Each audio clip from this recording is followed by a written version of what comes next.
From the latest on Caribbean cruises to kosher safaris, pilgrimages to Jewish Eastern Europe and award-winning wines and international cuisine in sun-drenched Tel Aviv. Sit back and enjoy the trip with the travel edition of the Jerusalem Post podcast. Welcome back to Prague, David. Thank you very much indeed. It feels like I was only here, well, as far as listeners are concerned, a couple of weeks ago. As far as you and I are concerned, about 30 seconds ago when we last pressed stop on our recorder. It was fabulous, Prague, but I want to see more. So the last time that we presented on Prague, we talked very much about the city's non-Jewish past, but anybody who knows anything about Prague also knows that it has a very rich Jewish history, heritage, and unlike many, many cities in Europe, a lot of it remains intact to this day. And in fact, the oldest synagogue in Europe is still used for prayers. Did you sit in a beer bath? And got all wrinkled. Why, you ask? Because we've done that already, so... Yeah. Can we do that again? No, Mark, we are doing Jewish stuff, and Jews don't sit in beer baths. It's not part of our culture. We stay away from things like beer. Can we encourage people to make it part of the culture? That would be very nice. However, I do promise you alcohol, okay? Oh. Alcohol of a kosher variety, so we're sticking with the Jewish theme, okay? Yes. So what we're going to be doing is taking a look at Prague from the very Jewish perspective. That means going into the historic part of town, of course, the synagogues or shuls, seeing the cemetery. The cemetery, the first time I saw it, blew my mind. Just the history that's there, the story of the cemetery, the way it was built out of necessity. I imagine we'll also hear about King Wenceslas, who... When did he last look out? I thought you were going to say that, yes, on the Feast of Stephen, but his connection to the Jewish people. But we'll do all of that through this pod. For me, when I knew we were coming to Prague, there were two stories in my mind that I'd like to find out more about, if we can. Two Jewish stories. Should I make some spooky music noise at this point? No, because I was going to start with Franz Kafka. I'd obviously heard of Kafka, but I wasn't very much into what he'd written. But I read a wonderful book by Nicole Krauss called Forest Dark, and it traces her story to the Hilton Tel Aviv, where she then goes to try and find a missing man and ends up looking for documents and stories of Franz Kafka. And one of the things I found out is Franz Kafka, when he died, asked for all of his works to be destroyed, and they weren't. And now Kafka is very much a feature of Prague. Absolutely, and Kafka was not known during his lifetime particularly, even though he lived within 100 years of us recording this. And the other story, again, from a book I read a book called The Golem and the Jinni by Helen Wecker. Ooh, look at you. I know, I've read two books. I'll do the Bible next, I promise. Where it talks about bathing in beer. Yes, and clay. And the Lord saith. But obviously the Golem is synonymous with Prague, the Maharal of Prague creating the Golem and bringing him to life to save the community. I'd like to find out more about that if we can. I imagine we can. We're off to meet our tour guide who's going to take us around historic Jewish Prague. But before that, Mark, time for a quick question. I mentioned the Maharal of Prague, but the Maharal of Prague was not born in Prague or even in the Czech Republic. He was born in Poland. But can you name the city that he was born in? The answer at the end of the pod.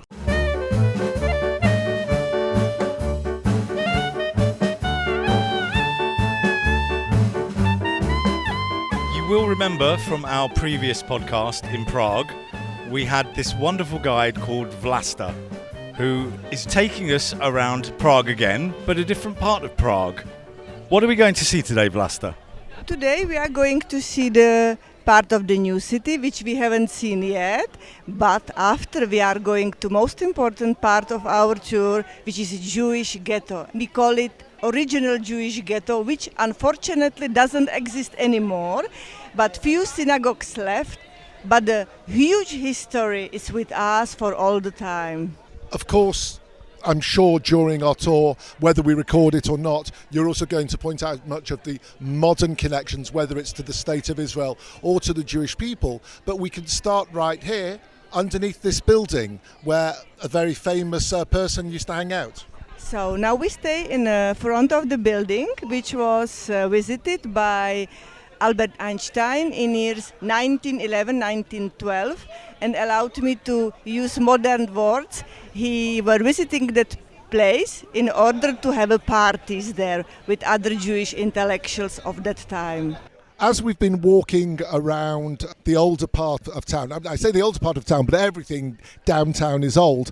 Vlasta was pointing out to us the street of the Jewish printers. We also walked past the State Theatre, which is where Mozart received much acclaim in the city. And just outside there is a statue of the Dibuk. This city and the Jewish heritage are intertwined one with another, and wherever you look, obviously especially in the Jewish ghetto area, there is some form of connection either to our story or to our current sojourn in Israel.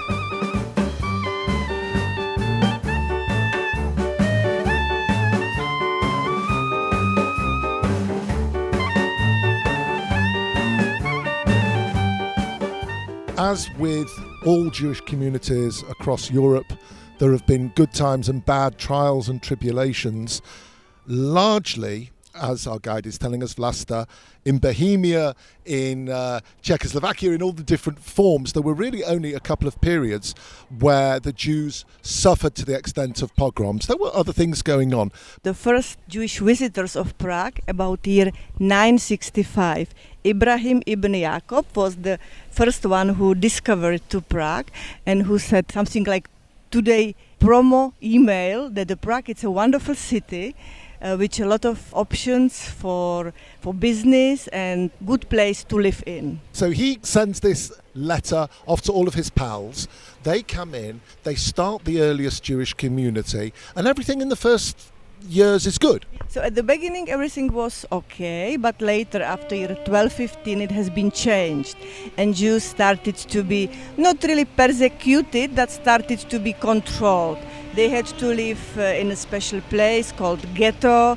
They had to wear special signs like hats, and they couldn't do everything. They had only very limited possibilities what to do and how to get money for their lives. It deteriorated a little further in 1389? Yeah, it happened the biggest pogrom of Prague. The 3,000 or probably 7,000, we are not sure about the number, were killed because they were targeted by the Christians of Prague. So it was a very bad period for them. The rest of the time they were expelled from the Prague. This was the worstest situation or worstest position to them. So after the pogrom, really there was a period of quiet until World War II? Not real quiet. The Jewish people sometimes were expelled from Prague, which means that they had to leave Prague. Sometimes they left in other places, in Moravia or in other cities of Czech Republic, of Bohemia, and sometimes they returned back after years.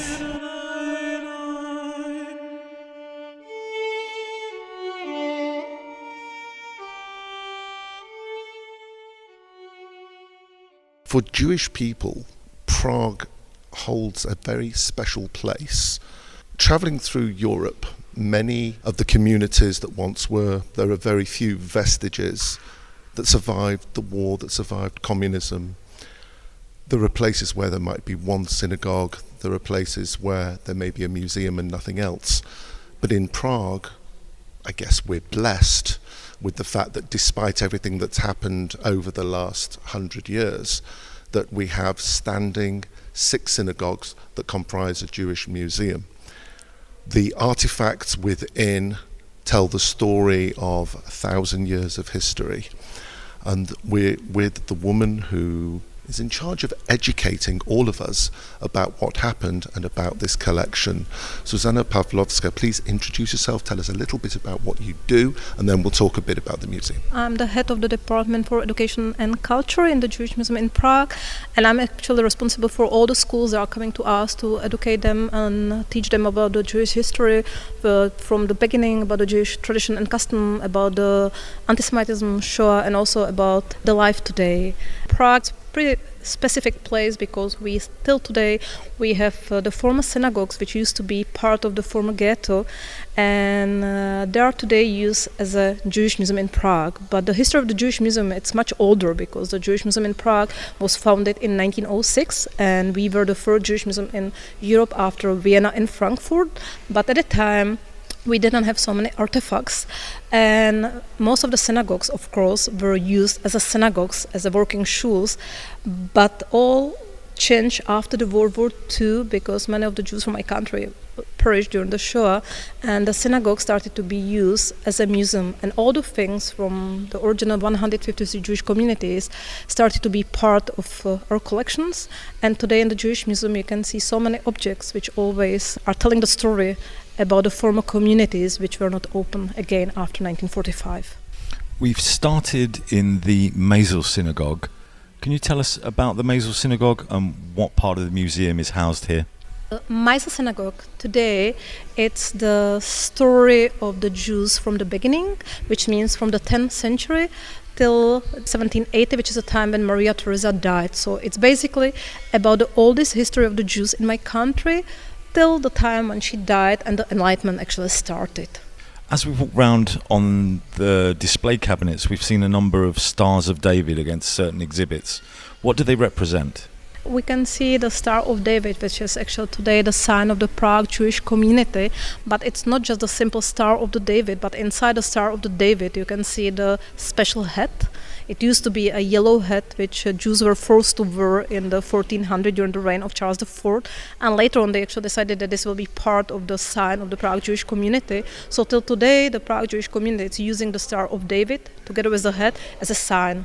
This was a private synagogue. I think most of us in the modern era are used to synagogues that are run by a local Jewish community.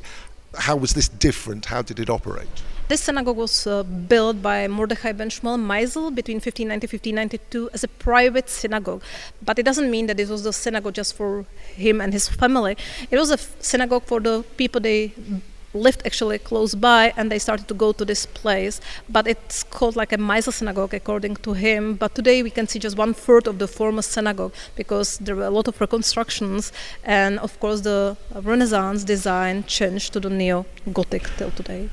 We're going to move on now to other parts of the museum, but just in terms of the Maisel, what you will see when you come here are lots of artifacts, but also it's a very good starting point for your visit here because you will see maps, you will see drawings that explain the growth and shrinkage of the Jewish community of the Czech Republic, but also, of course, of Prague itself. So it's a very good starting point. This is Mark Gordon from the Jerusalem Post Podcast Travel Edition. Find us on Facebook, Instagram and Twitter at MarkDavidPod, or mail us at markdavidpod@gmail.com. The next stop on the museum tour is the Pinkas Synagogue. What is the synagogue used for by the museum? It's used as a memorial of the Holocaust or Shoah. So inside the synagogue you can see more than almost 80,000 names of the Jews from my country. They were killed during the World War II. So the walls are full of the names from different villages, cities, places. The main hall, it's just Praha, and we can see here also the names of the concentration and extermination camps the Jews from Protectorate Bohemia and Moravia went through. The synagogue is used for all kind of occasions to remember the tragedy of the 20th century, the tragedy of the Shoah. So, for example, Yom HaShoah is here also. We remember here the biggest murder of the Jews from the Terezin family lager in Auschwitz-Birkenau in March 8 in 1944. So it's not used really as a museum, it's mostly used as a memorial. Just, if you would, describe for us, beyond the remembrance, the synagogue, what it looks like, how far it dates back. The synagogue is actually the second oldest synagogue in the Jewish quarter. It was the first mentions are actually from 1492, but then it was enlarged by the family Horowitz in the middle of the 1600s. It used to be, and it is still, a beautiful synagogue. You can see a Renaissance design. So it was used again like the other synagogues till actually 1941, and then it turned to the storage house also. It was pretty much destroyed during the World War II, so there were a lot of reconstructions before actually the director of the Jewish Museum in Prague at the time, Dr. Hanna Volavková, with the others decided that this place will be actually the place of the memory. For those people listening, they may be able to hear something in the background. What is the soundtrack? Now, actually, exactly, they are able probably to hear the prayer El Maleh Rachamim, and later they could actually hear the names of the men, women, children, always with dates and with place where they were killed.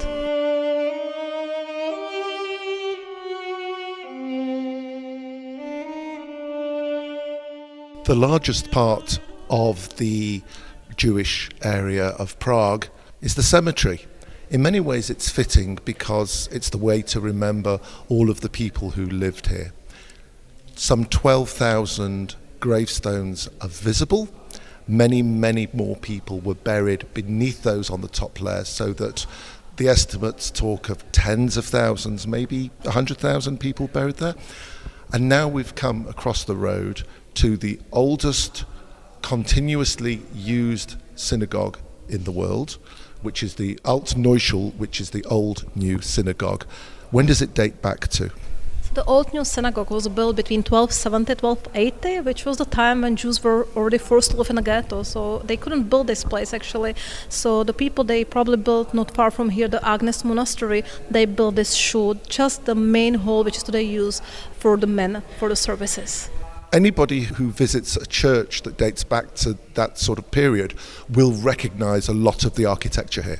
I think they will recognize the Gothic architecture, the high Gothic architecture, the vault and the shape, how the building was built. But of course, they will also discover something special and unique, that the two columns are supporting the wall, but they are also making the place for bima and for the table that we are reading Torah scroll from it, which is the men, of course, because this synagogue is used by the Prague Orthodox Jewish community. We're standing at the front of the synagogue. This chair is of significance to the Prague Jewish story. We are seeing actually the seat and the chair of Maharal. It's not the original one, because the original one was replaced in the 1900 by this one which we are seeing. And it's such a famous place because it's remembered that the great Rabbi Yehuda Levi ben Betzalel, called Maharal, used to sit on this chair and used to have a services inside the synagogue. And around the synagogue, the seats are on the perimeter of the synagogue, and nearly every seat has a wooden lectern in front of it. Is this how it used to be? It's really how it used to be, because we can still see that till today the members of the community, the recent members of the community, are buying the seats inside the synagogues, that no one will use them during the services. But in the past, people were coming just to this shul, so they were bringing with them talis, tefillin, siddurim, machzorim, and they used this little table for it and also for the prayer. Today, most of the services during the week are in the High Synagogue, which is the synagogue inside the Jewish town hall, and just for like a Mariv, for the Eve service, they are coming to this place, so they are bringing the things together with them. They are not keeping them inside this little table. You've been very kind with your time. Before we let you go on to other duties, I'd like you to give a more sort of emotional answer here. You spend every day wandering these streets, feeling the history, explaining to people what happened to the Jewish community, about the existing Jewish community.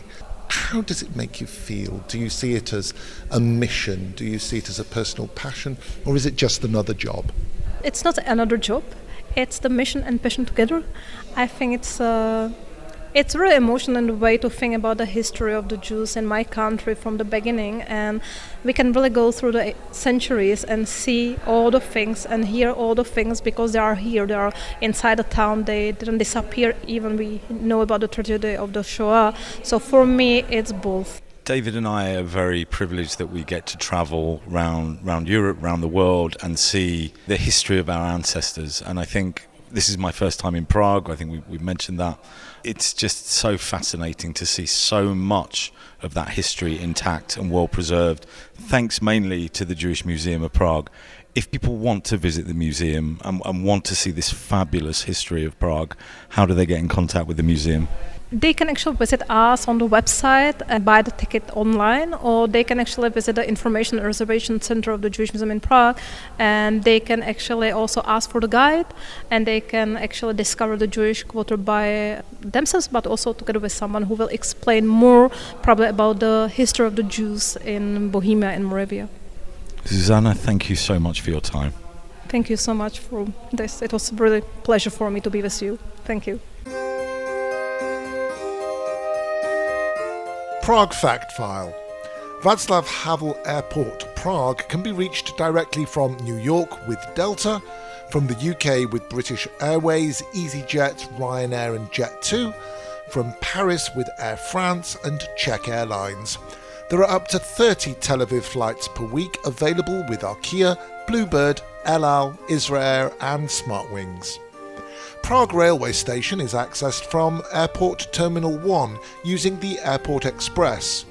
Buses 100 and 119 link you up with Prague's underground network. A 3-day transport pass costs around 330 koruna or $13.50. Children under 15 and seniors over 65 go free. We stayed at the 5-star Mozart Hotel. Other recommended hotels include the Four Seasons, Hilton, Mandarin Oriental and the Grand Mark. The kosher King David Hotel is located near Prague's main train station. $100 will buy you 2,430 Czech koruna as of July 2022. The climate of Prague is moderately continental, characterised by cold winters with temperatures often below freezing, and mild or pleasantly warm summers. There are 27 Prague restaurants in the Michelin Guide, including 2 with 1 Michelin star. One of those is Field, near the Jewish Quarter. Kosher restaurants include Chabad Grill, Umilo Italian, Shelanu Pizzeria and Shalom Restaurant.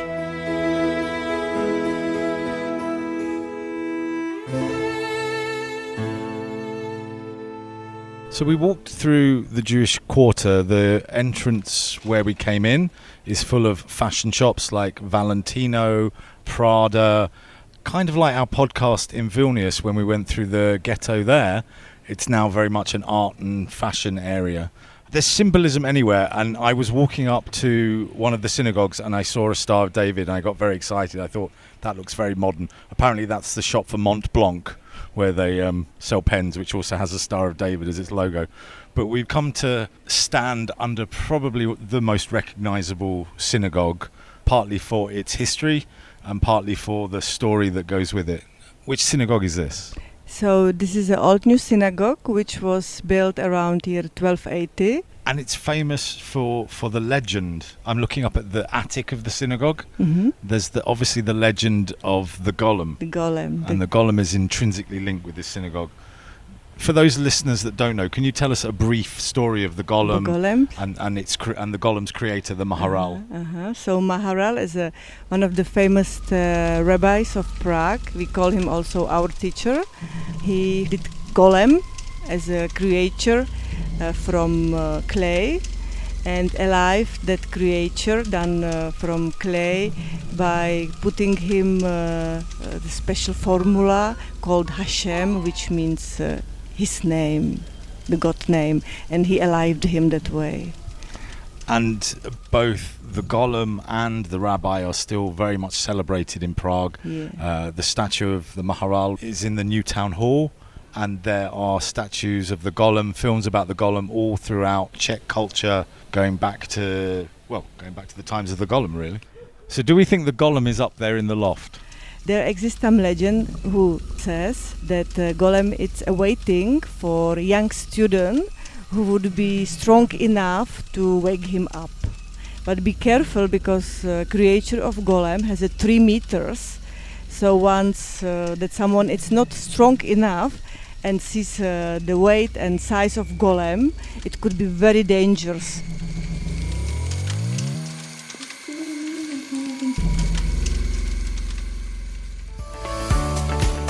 You're listening to the Jerusalem Post podcast Travel Edition.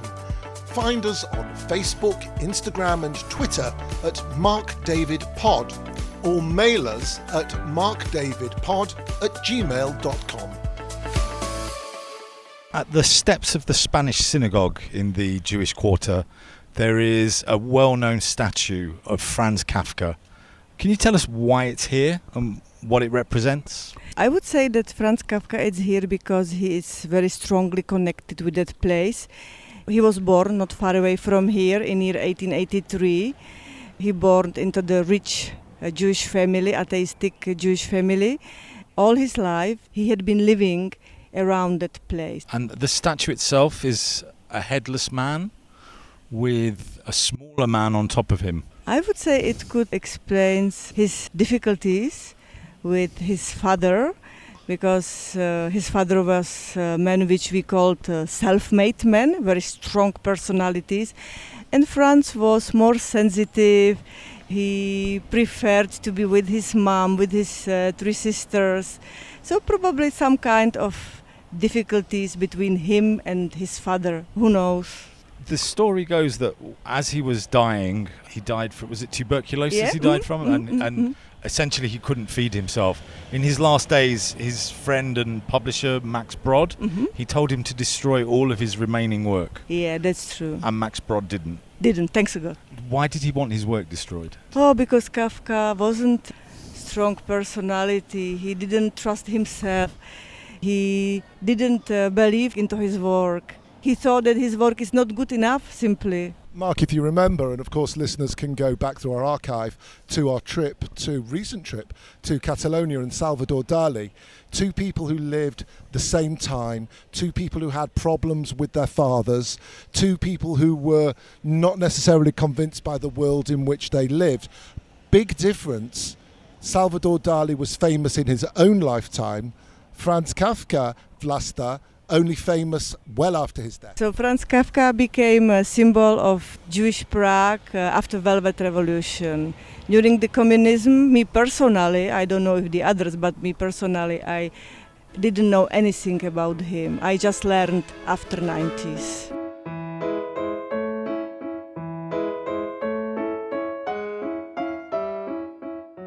As is the case in many cities throughout Europe and beyond, Jewish communities initially lived in the centre, in the downtown, perhaps in the Jewish ghetto, and bit by bit, if they could afford, as times changed, they would move out to the leafy suburbs. And that's what Mark, myself and Vlasta have done. We headed out on a couple of trams into Prague 6 and Prague 7. All of the neighbourhoods here are numbered, so we're not that far from the city centre. There are areas that are Prague 11 and 12 and so on. We are surrounded by beautiful homes. We're at the end of a street named after Ronald Reagan because the residency of the American ambassador to the Czech Republic is about 15 yards away from where we are now. But this Vlasta is our Jewish tour. Tell us a little bit about the Jews that moved out to this part of the city.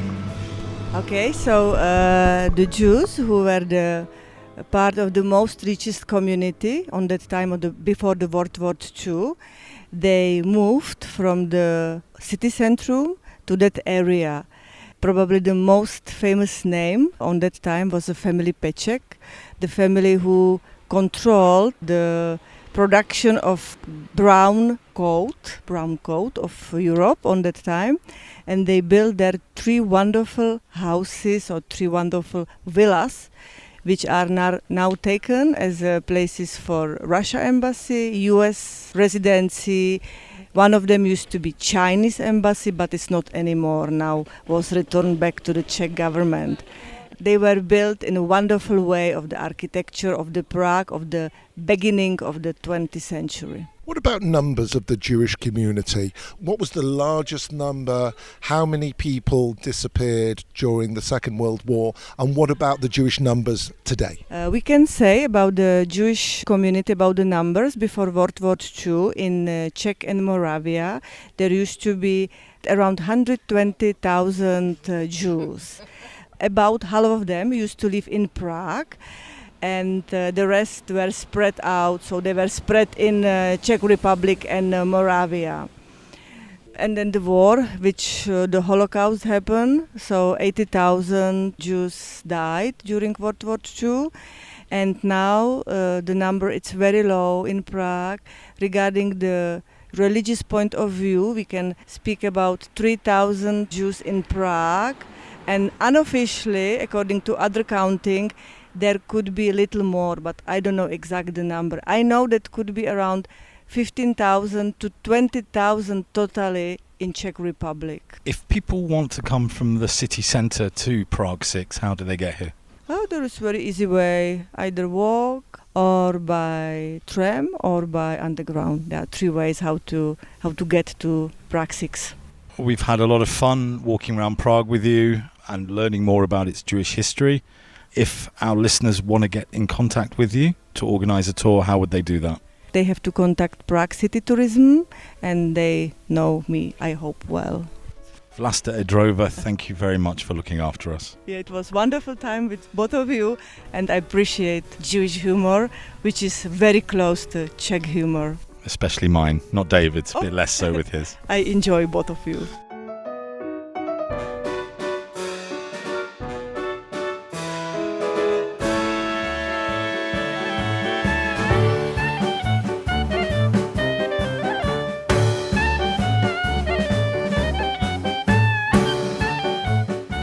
There are many things that make Mark and I happy.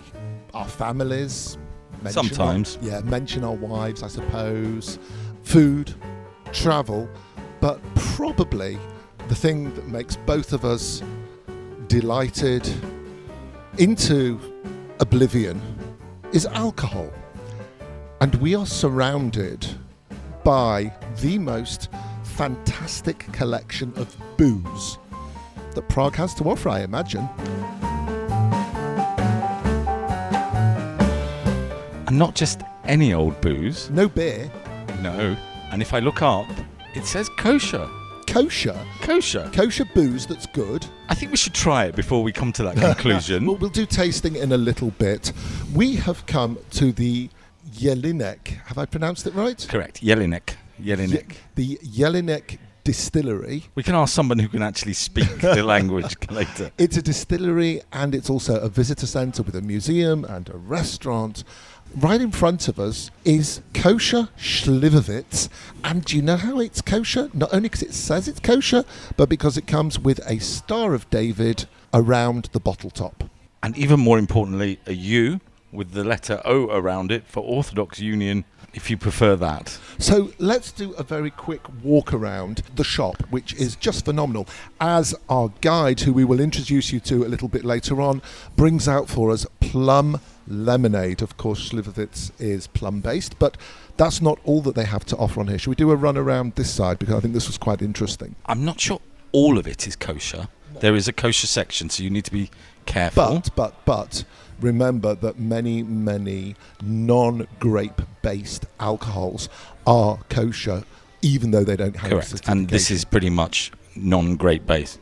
So there are lots and lots of different types of slivovitz with their ages on. Maybe we'll find out as we do the tasting afterwards what a good age slivovitz is like. But in addition, they have apricot slivovitz. They have gin.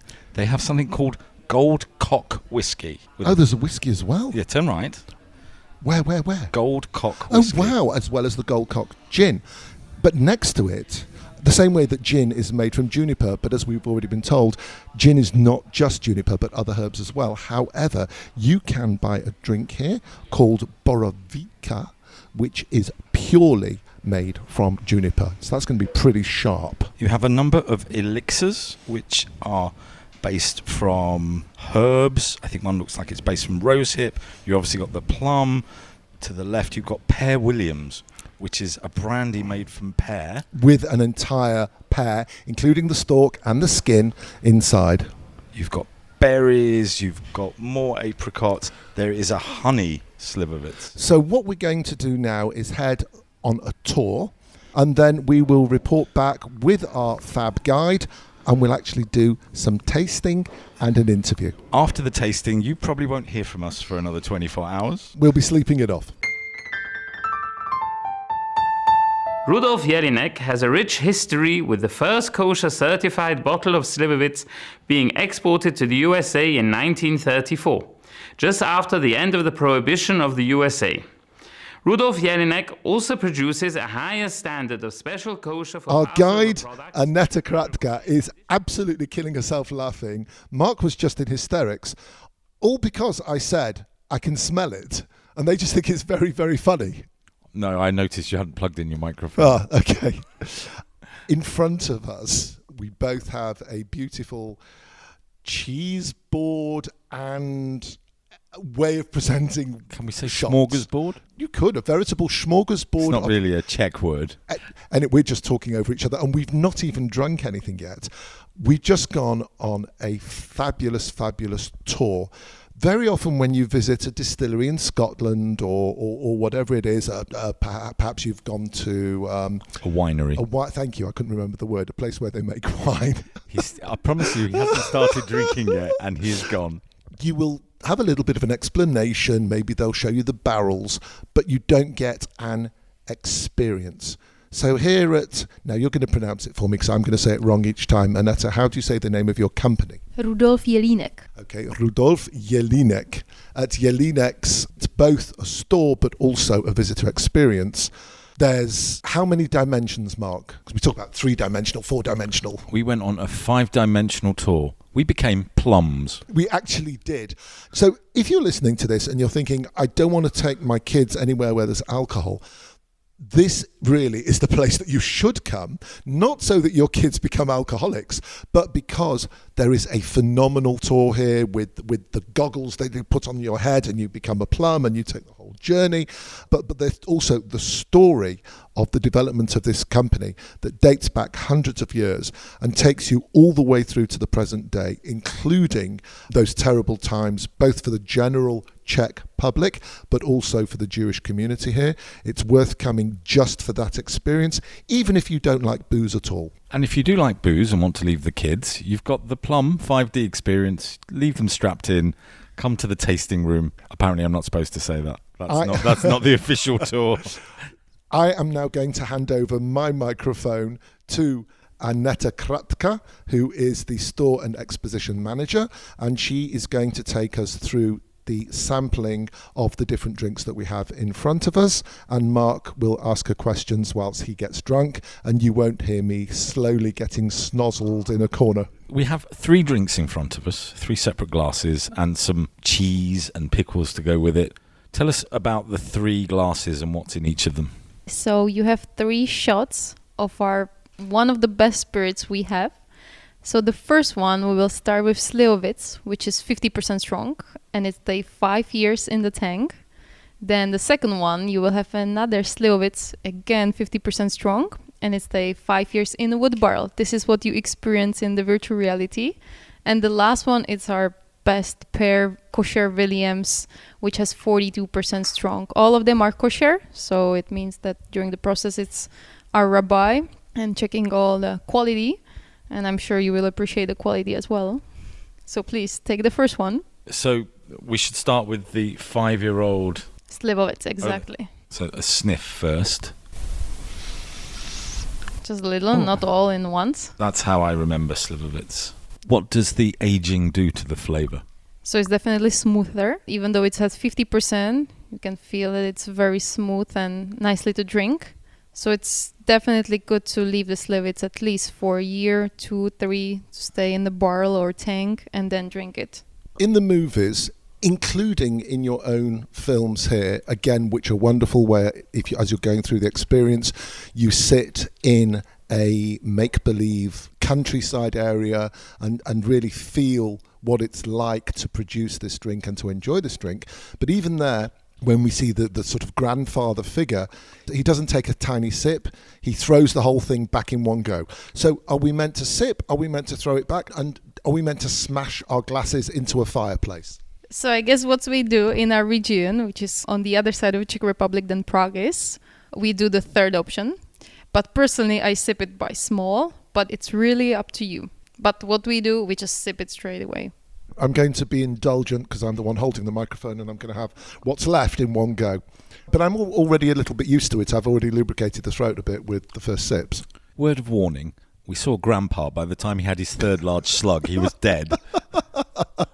That's so not fair, because this amazing, amazing film that they must have spent millions in developing in this visitor centre shows the circle of life and how slivovitz is a part of life for people in this country, and unfortunately, happy and sad times. It was like when they shot Bambi. Well, he was already 150 after slivovitz. Wow. Did you like it? I heard it was your first bottle of slivovitz. When I was 18 years old, to celebrate, instead of my parents taking me out to a pub, they bought me a bottle of your slivovitz, kosher, which is the one that I just drank. I suspect my taste buds have matured somewhat or aged because it didn't have the same fiery impact on me that it did when I was 18 years old. The first slivovitz I bought was from Hungary, and this, I don't want to upset anybody in Hungary, this tasted much smoother. You've still got the fire, but it's a much smoother drink. I'm going to have a glass of water before I get to... Well, we put slivovitz inside there also. So please take the second glass. You have again 5 years old slivovitz, but this one get aged in oak barrel, so you will taste wooden taste. Maybe you might feel a little black cognac, but still you can feel great plums inside. It enhances the plums more. I think I can smell more plum just from the aroma before I taste it. Yeah, you can also smell like a plum jam and wood, so it's even smoother. Is the colour change just because of the barrel? Yeah, that's true. If you leave it there only for 5 years, it has light gold, but if you leave it for 20 years, it's really dark. That's nice. Now you sip it like our people.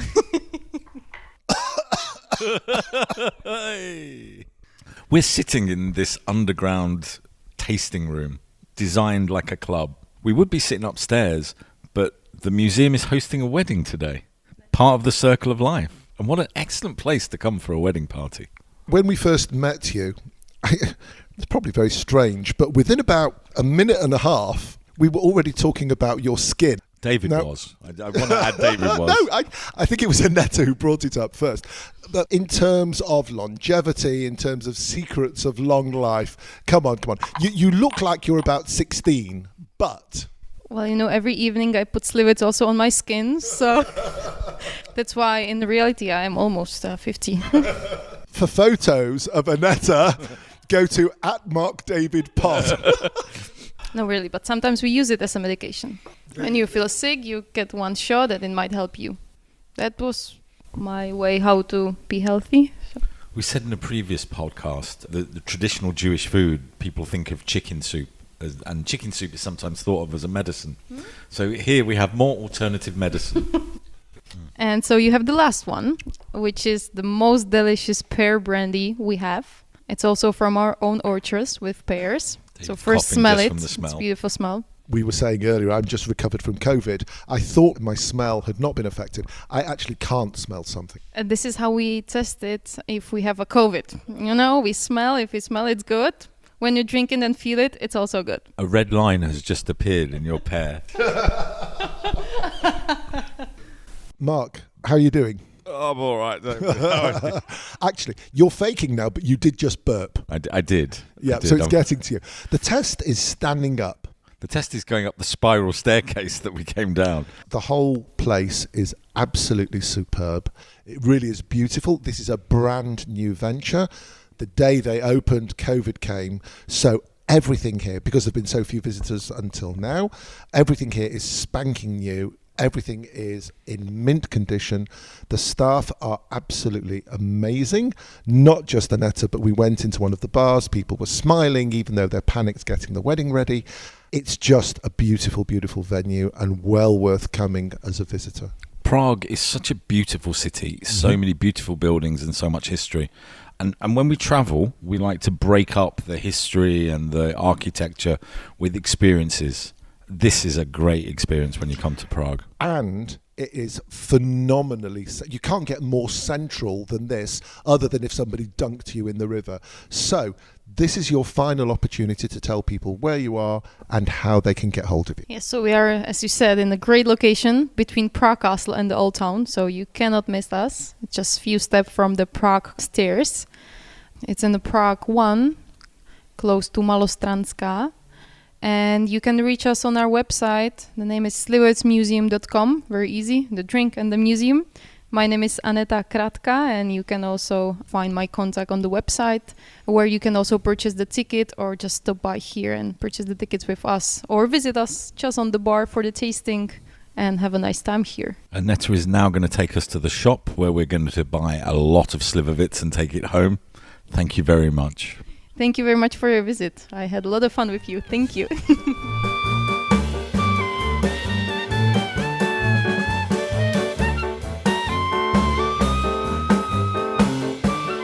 So our journey through Jewish Prague is coming to an end. No! Yeah.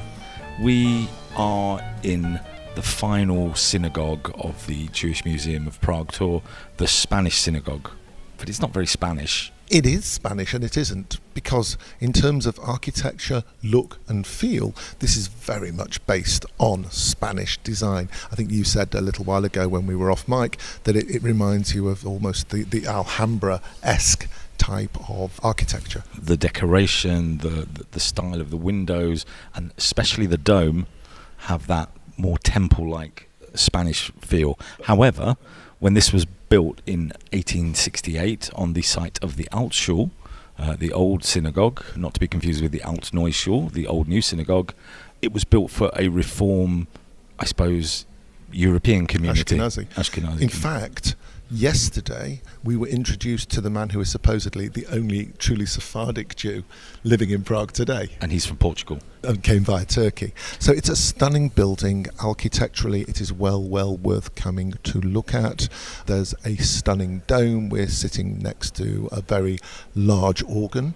And talking of organs and music, there is one more final Jewish link to Prague that we would like to highlight. Jewish, Israeli. I'm sure many of you who listen to this podcast are familiar with the Israeli national anthem, Hatikvah. Its melody is based on a work by the Czech composer Bedřich Smetana. He wrote a series of 6 symphonic poems celebrating Bohemia, má vlast, or Bohemia, my homeland.